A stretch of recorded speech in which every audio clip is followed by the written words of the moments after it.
নবীজির জানাজার নামাজের ইমামতি কেউ করেছিলেন? কথা বলে না, কেউ ইমামতি করেননি। আলেম দিকে জিজ্ঞেস করুন। এর পেছনেও লজিক আছে। আপনার আমার জানাজার নামাজ হয়, আমার বাপ মরে গেলে জানাজা হবে, ইয়াসিন মারা গেলে জানাজা হবে, আপনার বাপ মরে গেলে কেউ না কেউ ইমামতি করবে, ঠিক কিনা? আল্লাহ নবী দুনিয়া ছাড়লেন, যিনি আদি থেকে অন্ত পর্যন্ত সৃষ্টির শ্রেষ্ঠ, তেনার জানাজার নামাজের ইমামতি কেউ করেনি। নবীজি সাল্লাল্লাহু আলাইহি সাল্লাম দুনিয়া ছাড়ার পূর্বে সাহাবীদিকে বললেন, আমার জানাজার নামাজের ইমামতি কেউ করবে না, তোমরা একা একা নিয়ত বেঁধে আমার জানাজা পড়বে। কেউ যদি জানাজার নামাজের ইমামতি করতেন, সেই সাহাবীর গুরুত্ব বেড়ে যেত। সে বলতো, নবীর জানাজা আমি পড়িয়েছি, আমার রসুলকে ছোট করা হতো, তাই আমার রসুলকে সব সময় আমি ওপরে রেখেছি, নিচেই নয়। জোরে বলুন সুবহানাল্লাহ। এই হারামের আওলাদ আমাদের সাথে বসবে, ও মাইকে চিল্লাচ্ছে, মিডিয়ার সামনে চিল্লাচ্ছে। তো একবার আমাদের সাথে বসে দেখ, মৌলবীদের সাথে বস, আমার সাথে বসতে হবে না। খালি বীরভূম ডিস্ট্রিক্টে যে কোনো মৌলবীর সাথে বস। নাস্তিক বলছে মোহাম্মদ, এই হাদিসগুলো মোহাম্মদের বাণী নয়, মোহাম্মদ লেখেনি, মোহাম্মদ বলেনি, এইগুলো হচ্ছে তার চেলা চম্পটরা বলেছে। নাউজবিল্লাহ, সাহাবীদিকে বলছে চেলা চম্পট। কত বড় মূর্খ, কত বড় জানোয়ারের আওলাদ। আমি বলেছি ওই জন্যই পশ্চিম বাংলার মানুষ তোমাদের মুখে পিশাব করেছে। পৃথিবীর ইতিহাস শুনেলেন, যতগুলো দেশে কমিউনিস্ট ছিল, একবার যেখানে মুছে গেছে, ওদের নাম নিশানা মিটে গেছে। সিপিএম এর যারা লিডার আছে পশ্চিম বাংলায় বসে আছো, তাদেরকে অনুরোধ করছি, আগামীতে তোমাদের মুখে পিশাব লয়, লোকে পায়খানা করবে, আর মুখটাকে বন্ধ করো। তন্ময় ভট্টাচার্যকে সাবধান করছি, তোমার জবানটা টেনে ছিঁড়ে দেবো যদি সামনে পাই। তুমি মনে করো না নবীর বিরুদ্ধে বলবে, আর এরা মনে হয় চুপচাপ বসে আছে, কেউ তো কিছু বলছে না। সব সময় একটা কথা ভাববেন, যখন কোনো জঙ্গলে যাবেন, যদি জঙ্গল স্তব্ধ হয়ে যায়, একদম ঠান্ডা হয়ে যায়, কোনো আওয়াজ না থাকে, আপনাকে ভাবতে হবে, আপনাকে পেঁচুতে হবে, যে কোনো মুহূর্তে আমাকে বাগেতে হামলা করার জন্য রেডি হচ্ছে। এইটা হচ্ছে জঙ্গলের নিয়ম, আমি বলিনি, বিশেষজ্ঞরা বলছে। তো ও যদি মনে করে বাংলার মুসলমান মৌলবীরা ঘুমিয়ে আছে, আমি যা মন তাই বলবো, তো তুমি রেডি থাকবে। যখন বাংলায় মুসলমান আলেম উলামারা চুপ আছে, জানবে আগলা কদমটা যখন বাড়াবে, তোমাকে নিচুড়ে খাবে, তোমার জবান টেনে ছিঁড়া হবে কলকাতার মাটিতে। সাবধানে কথা বল। জানেন, আল্লামা ইকবাল লিখেছে, ইস ঘর কো আগ লাগি ঘর কি চিরাগ সে। মুসলমান, তোমরা তোমাদের ঘরে নিজের আগুন ধরিয়েছ, অন্য কেউ নয়। আপনারা সবাই কোরআনকে বিশ্বাস করেন তো? এ হাত তুলে বলুন তাড়াতাড়ি, জোরে বলুন ইনশাল্লাহ করেন। দেখুন, আমি এই ইলেমবাজার থানায় প্রমাণ দিয়ে যাব, 100টা মুসলমান মুখে বলে নবীকে ভালোবাসি, আল্লাহকে ভালোবাসি, তার মধ্যে 80 জন নেমো খারাম, মানি না। কথায় এই জলসা হলে বক্তা বলে সবাই নামাজ পড়বো, বলুন ইনশাল্লাহ। ইনশাল্লাহ যে জোরে ইনশাল্লাহ বলে, ও একদমই পড়বে না। দেখবেন আমাদের সাথী ভাইরা, জামাতি ভাইরা যখন গাছতে আসে না, রাস্তায় বেরিয়েছে ইলেমবাজারে, আসসালামু আলাইকুম, আসুন, আমাদের আমির সাহেব আছে, ভাই আমরা দিল্লি থেকে এসছি, কিংবা কলকাতা থেকে, আকড়া থেকে জামাতে এসছি, তো ইনশাল্লাহ মসজিদে মাসওয়ারা হবে, মাগরিবের সময় আপনি আসুন। ওখানে দুটো কোয়ালিটির লোক থাকে, একজন বলে ইনশাল্লাহ যাচ্ছি, আমি মাগরিবের সময় যাব, আর একজন বলে ইনশাল্লাহ যাচ্ছি, চলুন। এই মাল মোটেই যাবে না। এইরকম হাজারো আলেম আছে, গাদা বই লিখেছেন, কত মনীষী বই লিখেছেন, আমার আব্বাজি অনেকগুলো বই লিখেছেন। একটা মৌলবীর বই নিয়ে এসে দেখান, তার হেডিংয়ে লিখে দিয়েছে, আমার লেখার মধ্যে কোনো ভুল নেই। ঠিক বললাম না ভুল বললাম? আছে এরকম বই? কারো ঘরে থাকলে নিয়ে আসুন। কিন্তু আল্লাহর কসম, আল্লাহ রাব্বুল আলামিন কোরআন অবতীর্ণ করেছেন, কোরআনে স্পষ্ট ভাষায় সূরা বাকারায় লিখেছেন, যালিকাল কিতাবুল লা রাইবা ফি। আমার এই কোরআনে বিন্দুমাত্র সন্দেহের কোনো অবকাশ নাই। জোরে বলুন সুবহানাল্লাহ। এটা পৃথিবীর আর কোনো কিতাবে কোনো ধর্মগ্রন্থে পাবেন না, একমাত্র কোরআন ছাড়া আল্লাহ রেখেছেন। আপনি বিশ্বাস করেন এই ভারতের 30 কোটি মুসলমান, তার মধ্যে 10 কোটি মুসলমান আছে কিনা সন্দেহ। সেদিনে দেখলাম ফেসবুকে পোস্ট হয়েছে, আমাকে কোথায় জলসায় একটা প্রশ্ন দিয়েছিল 2 দিন আগে। সালমান খান বলে একটা হিন্দুদের লোক আছে, নাম হচ্ছে সালমান খান, আর্টিস্ট, কিন্তু মুসলিম নয়, কি বুঝলেন, কাফের মুশরিক। অনেক যুবক মনে মনে করছে হুজুর কি বলছে বে, মুসলমান তো, কে বললে বে মুসলমান বে, তোকে তোর মতনই ওরকমই গুটকাখোর আর গাঁজা করবে, এই বলছে মুসলমান। শাহরুখ খান মুসলমান নয়, আমি বলে যাচ্ছি মুশরিক। সালমান খান মুশরিক, আমির খান মুশরিক। এদিকে যারা বর্তমানে মুসলমান বলবে তার ইমান চলে যাবার খাতরা আছে, এটা লিখে নিয়ে যান। সে বলেছে मैं गाय को माता मानता हूं इसीलिए गाय का गोश्त नहीं खाता। আমি বললাম ভাই গোশ্ত খানে সে कोई মুসলমান नहीं होता। এটা জানেন না? জানেন না? গরুর গোশ্ত খেলে সে মুসলমান হয়? তাইলে তো সব থেকে দামি মুসলমান বীরভূমে থাকতো। গরুগুলো তো আপনারাই খেয়েছেন ইলেমবাজার হাটের, কথা বুঝতে পারেননি? দামি মুসলমান তাহলে বীরভূমেই থাকতো। আপনাকে আমি নাম করব না, অনেক অমুসলিম ভাই আছে বীরভূমে, শ্রীনিকেতনে হোটেল আছে, দারুণ রান্না করে, ঢুকে চালিয়ে দিচ্ছে। ঠিক বললাম না ভুল বললাম? আমি বললেই খারাপ। কিন্তু আমাদের দেখলাম একজন, কি নাম, দাঁড়ান, ঋষি কাপুর নাম ছিল, সে বলতো প্রকাশ্যে মিডিয়ার সামনে मैं रोजाना खाने के टाइम गाय का गोश्त खाता हूं, ये मेरा सबसे बढ़िया चीज। तो সে মুমিন হয়ে গেল গরু গোশ্ত খেলে? আমি তো জানি, আপনারা না জানলেও এই সালমানের জন্য জানি এটা গোবরখোর মুতখোর, এ কখনো মুসলমান নয়। আপনারা না মানতে পারেন, এইরকম হাজারো লোক আছে। চলুন, কোরআনকে সবাই বিশ্বাস করলেন, আপনি হাত তুলে বললেন জি বিশ্বাস করি। আমি এইখানে প্রমাণ দেবো ইলেমবাজার থানায়, ইমানদারির সঙ্গে বলুন, সুদ খাওয়া হারাম না হালাল? কথা বলে না হারাম? তাইলে ইলেমবাজার থানায় একটাও মুসলমানদের সুদখোর নাই, আর কথা বলবে না। আমি তো জানি, অথচ কোরআনে আছে ওয়াহাল্লাল্লাহুল বাইয়া ওয়া হাররামার রিবা, সুদকে হারাম করেছি, ব্যবসাকে হালাল করেছি। যদি এইটা জানার পরে কোনো মুসলমান সুদ খায়, তার থেকে বড় আল্লাহর দুশ্মন কেউ আছে? কথা বলে, সে আল্লাহর সঙ্গে যুদ্ধ ঘোষণা করলো। রাসূল আকরাম সাল্লাল্লাহু আলাইহি সাল্লামের হাদিস, কেউ যদি 1 টাকা সুদ খায়, সব থেকে নিম্ন পাপ হচ্ছে নিজের মায়ের সঙ্গে 36 বার জিনা করার সমান পাপ হবে। জোরে বলুন নাউজুবিল্লাহ। বেঈমান কাফেররা ঠান্ডা মাথায় মেহনত করেছে, তারা কামিয়াব। আমরা এত জলসা করে দাওয়াত তাবলীগ মাদ্রাসা মসজিদ, তারপরও আমরা কামিয়াবি লাভ করতে পারি না। আপনি মারামারি করতে লেগেছেন, তারা কামিয়াব হয়ে বেরিয়ে গেছে। তারা প্রত্যেক ঘরে ঘরে সুদ ঢুকিয়েছে। যদি বলেন কি করে, আপনাদের এখানে আশা করি নাই, আমাদের বর্ধমানের দিকে আছে বন্ধন লোন আর গ্রুপ লোন, আপনাদের এখানে নাই? আছে? ও আবার না থাকে, ওটা তো থাকতেই হবে, খালাদের ভালো লাইন ওইটা, কি বুঝলেন? তবে মায়েদের একটা লাভ হয়েছে, আব্দুল হাফিজ ভাই এরা জানে না, ওবায়দুল্লাহ ভাইরা, একটা লাভ হয়েছে। কি বলুন তো, 10টা করে মেয়ে গ্রুপ করেছে লোন করার লেগে, তাদের মধ্যে একজন হেড হয়েছে, আর 9টা মেয়ে তাকে ম্যাডাম বলে ডাকাচ্ছে। মনে করে বিরাট ব্যাপার, এমনি ম্যাডাম হতে পারি নাই, সুদ খাবার ম্যাডাম হয়েছে। এরপর আপনারা অনেকজনা গালি দেবেন পেছন থেকে, তারা মনে মনে করবেন শালা এই মৌলবীরা খাওয়াবে, যে এরা বলছে গ্রুপ লোন নিতে পাবি না। বাস্তব কথা বলেছেন, সব থেকে কম বেতন আলেমদের, ইমামদের। ঠিক বললাম না ভুল বললাম? সব থেকে কম বেতন কার? ইমামদের। আচ্ছা আপনি বলুন তো, এখানে কাছের মানুষ, আপনাদের গ্রামের সন্তান আব্দুল হাফিজ ভাই আছে, উবাইদুল্লাহ ভাই কাছে, আপনার বাড়ি কোথায়? এই গ্রামই। আচ্ছা এদের বউরা সব কাপড় গুঁজে গ্রুপ লোন করতে যায় তো? কথা বলে না? প্রয়োজন পড়ে না। আমার আব্বার মাদ্রাসায় আমার বেতন হচ্ছে 11,000 টাকা। আমি চ্যালেঞ্জ ছুড়ে বলে গেলাম, গলসি আপনার কাছে, পানাগড় আপনার কাছে, পানাগড় থেকে 17 কিলোমিটার আমার বাড়ি।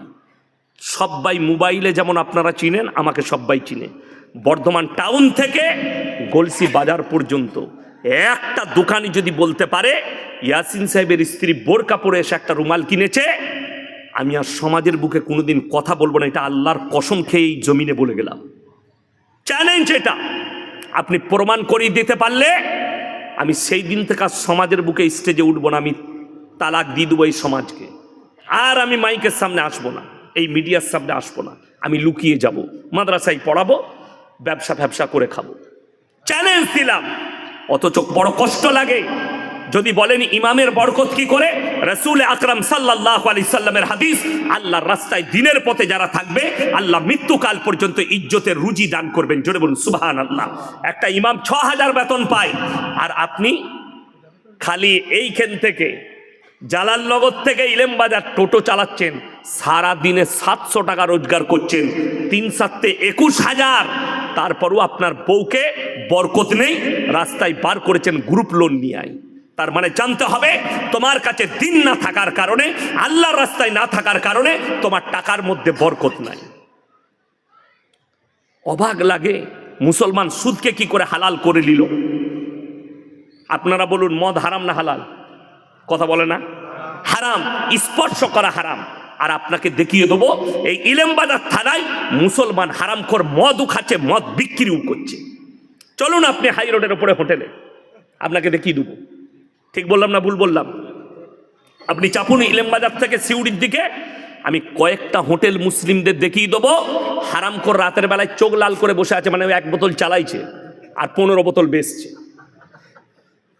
হ্যাঁ, এইটা কত কষ্টের, আপনি অবাক হবেন। এই রোডে চাপুন, এটা 34 নম্বর জাতীয় সড়কে গিয়ে ঠেকছে, এটা হচ্ছে 60 নম্বর জাতীয় সড়ক 60, পানাগড় টু মুরগিরাম। এই রোডে চাপবেন, আপনি চলে যান মুরগিরামে উঠে ডাইনে ভেঙে যাবেন, বাঁয়ে মালদা, ডাইনে বহরমপুর। আপনি ওখান থেকে 17 কিলোমিটার যাবেন, পলসন্ডার মোড়।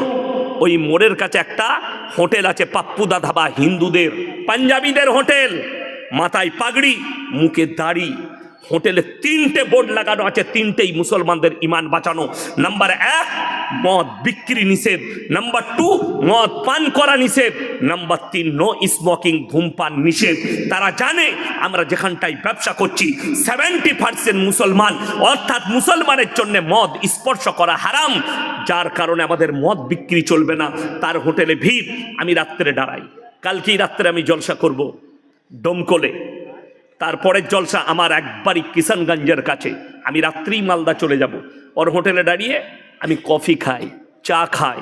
জানেন আলেমদিকে কত শ্রদ্ধা করে, একটা দাড়িওয়ালা মুসলিমকে কতটা শ্রদ্ধা করে। কাগজের গিলাসে জল দেয়, ভাঁড়েতে চা দেয়। কি বলে জানেন? अरे आप लोग मौलवी लोग तो बड़ा पवित्र होते हैं, आप लोग हराम नहीं खाते, हराम खाने वाले के झूठा भी नहीं खाते। তো আপনার ধর্মের প্রতি কতটা রিসপেক্ট আছে তার, অথচ আপনি মুসলিম, আপনি জানেন হারাম, তারপরও হারাম খাচ্ছেন। আমার বন্ধুগণ, আমার ভাই, আমি অনুরোধ করে বলে যাচ্ছি, হারামটাকে ত্যাগ করুন, হালাল ধরুন। এই আলেম দিকে আল্লাহ ইজ্জত এমনি দেয়নি। আমরা ব্যবসা করতে পারি না, এই মসজিদের ইমামরা ব্যবসা করতে পারে না, কিন্তু তোমার মতো চিটিংবাজি করতে পারবে না বলে ব্যবসা করে না। আপনি আপনাদের ইলেমবাজারে হাট আছে, এক একটা পাইকারকে দেখবেন এত বড় আল্লাহর ওলি, কি বুঝলেন, বলে গরুটা 28,000 টাকা দাম। না গো, ওটা 22-এ হবে না। হারামখোর সে কঞ্চিটা নিয়ে গেছে, কঞ্চি করে মসজিদ দেখে দিয়ে বলছে মসজিদে দাঁড়িয়ে বলছি। কত বড় হারামখোর, মিথ্যাবাদী। হ্যাঁ, আমাদের খেতুরে হাটে দেখেছি। ঠিক বললাম না ভুল বললাম? আরে আমি নিজে ইলেমবাজার হাটে এইছি, কুরবানির সময় দেখেছি যে এক মালকে আমাকে বলছে মৌলী সাহেব মসজিদ আছে, কসম করে বলছে কিনেছে 18-তে, আর তার পাশের মালটা বলছে ও 15-ই কিনেছে। একটা মসজিদে একটা মক্তব চালু করা দরকার, প্রত্যেকটা মসজিদে। আপনার ছেলে স্কুলে যাবে তো যাবে, সে যেন এসে বিকালবেলায় মক্তবটা যায়, সে যেন সকালবেলায় ফজরের পরে মক্তব যায়। সেই মক্তব চালু রাখলে আপনার ছেলে হারাম হালাল চিনবে। এতগুলো মৌলবি বয়ান করলেন আমার আগে পর্যন্ত, মুমতাজ ভাই পর্যন্ত। আচ্ছা, কেউ বলেছে যে ছেলেকে শুধু মাদ্রাসায় পড়িয়ে মৌলবি করো, ডাক্তার করা যাবে না, মাস্টার করা যাবে না, উকিল করা যাবে না, রেজিস্ট্রার করা যাবে না, আইপিএস করা যাবে না? কেউ বলেছে? কেউ বলতে পারবে না। আপনার ছেলে ডাক্তার হবে, মাস্টার হবে, প্রফেসর হবে, ইঞ্জিনিয়ার হবে, আইপিএস হবে, নেতা হবে, মন্ত্রী হবে। আল্লাহর কসম খেয়ে বলে যাচ্ছি, যদি তার কাছে দিন না থাকে আমার আল্লাহর কাছে কোনো মূল্য নাই। যদি দিন না থাকে আল্লাহর কাছে কোনো মূল্য পাবে না। আপনি সন্তানকে শিক্ষা দিতে পেরেছেন, দিন দিতে পারেননি, যার কারণে হারাম হালালের বিচার নাই। পাথরের গাড়ি চালায়। মুসলমানের অবস্থা বলে দিই কিরকম হারাম হালাল বুঝেছে। বীরভূমের অনেক ছেলে ডাম্পার চালাই না পাথরের গাড়ি চালিয়ে নিয়ে গিয়ে পাথর খালি করবে কোথায়? বর্ধমানে, নাইলে ডানকুনিতে। হাই রোডে যেমনি চেপেছে আমাদের রোডে, হোটেলে ঢুকি এক বোতল মদ খাওয়া হয়ে গেল। এরপরে হারামখোর বলছে রুটি আর মুরগির মাংস নিয়ে। হোটেলের কর্মচারী বেচারা মুরগির মাংস আর রুটি এনেছে। আচ্ছা বলুন তো, সে তখন জিজ্ঞেস করছে মুরগিটা জবাই না কাটা? মানে হারামখোরকে জুতো করে মার। যে লোক মদ খেলো তার আর ওইটা দেখে লাভ আছে? কাটা না গুটা? আচ্ছা আপনারা বলুন তো, মদ হারাম না হালাল? আচ্ছা যে মদ খাবে তাকে কি বলা যাবে? মদখোর, হারামখোর বলা যাবে না? মদ হারাম যখন। কেউ যদি কাটা মাংস জিদ করে খায় জেনে শুনে, সে হারামখোর না হারামখোর নয়? বর্ধমানে খাগড়াগড় থেকে আমাকে বিকালে ফোন করেছে, বলি যে বুঝি হারামখোর বলেন না, শুনতে কিরকম লাগাবে? তুই মদ খাবি তোকে আমি হালাল খোর বলবো? তুই গাঁজা খাবি তোকে হালাল খোর বলবো? তুই সুদ খাবি তোকে আমি হালাল খোর বলবো? আমাদের দেশে অসুবিধা কোথায় বলুন তো?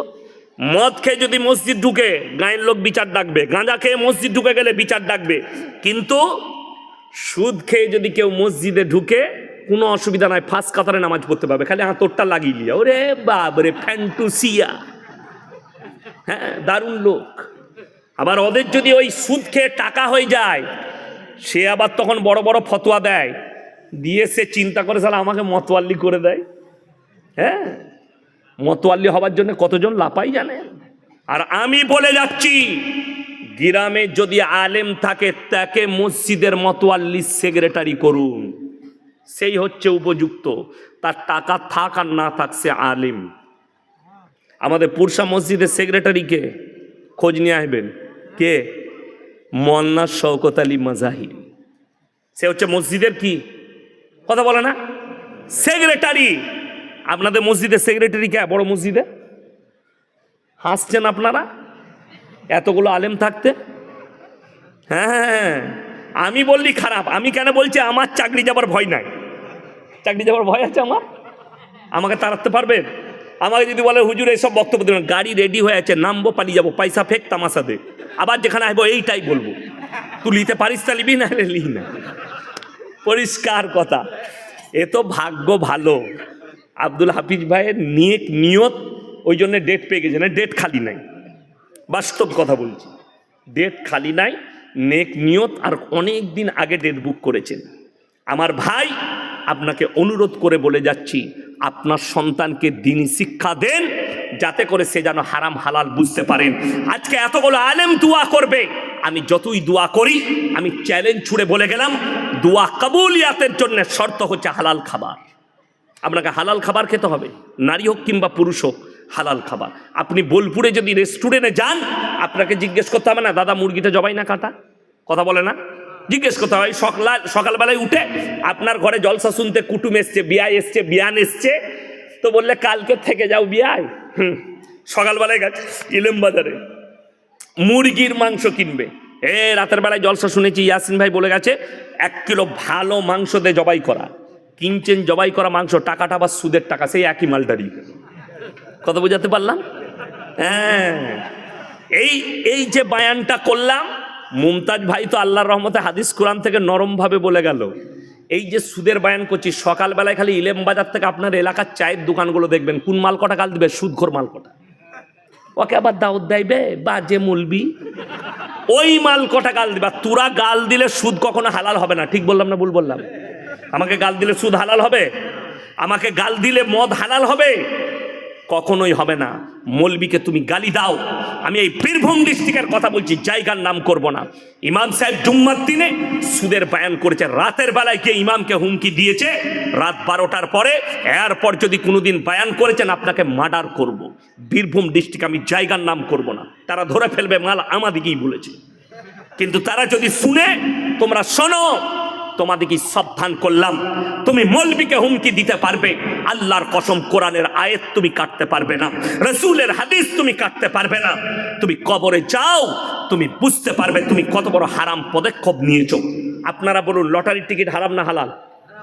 আমি ইলম বাজারে দেখাবো মুসলমান লটারি বিক্রিও করছে, লটারি কাটছে। ঠিক বললাম না ভুল বললাম? ইলম বাজারে দেখিয়ে দেবো আমি, মুসলমান নিজে লটারি বিক্রি করছে কাউন্টার খুলে। তাকে জিজ্ঞেস করুন হালাল কোথা থেকে ফতোয়া পেলে। এই মৌলবীরা কেউ হালাল দিয়েছে ফতোয়া? যদি লটারির টিকিট কাটা হালাল হতো, এই ইমামরা তোমরা যা বেতন দাও আমরা প্রত্যেক দিন একটা করে কাটতাম, 1 কোটি পড়ে গেলেই বাস কিস্তিমাত। কথাটা বুঝতে পারেননি? হারাম বলি তো আমরা ওই জায়গায় যেতে পারি না, ওই জায়গায় দাঁড়াতে পারি না। আর তুমি ওটাকে হালাল করে নিয়েছো নিজের জন্যে, কত কষ্টের বিষয়। আর বেঈমান কাফেররা এটাই চেয়েছে, তারা কামিয়াবি লাভ হয়েছে। আপনি মুসলমান আজকে হারাম জিনিসগুলোকে হালাল করেছে, যার কারণ কেন? তার কারণ হচ্ছে না দিনী শিক্ষা আছে, না তুমি আলেমদের টাচে আছো। তুমি যদি আমল করছো, এখন মানুষ আমল কোথায় করছে, হাদিস কোরআন কোথায় দেখছে? মোবাইলে। মোবাইলে হাদিস কোরআন দেখলে ফেরে পড়ে যাবে। আমি এক্ষুনি শুয়ে শুয়ে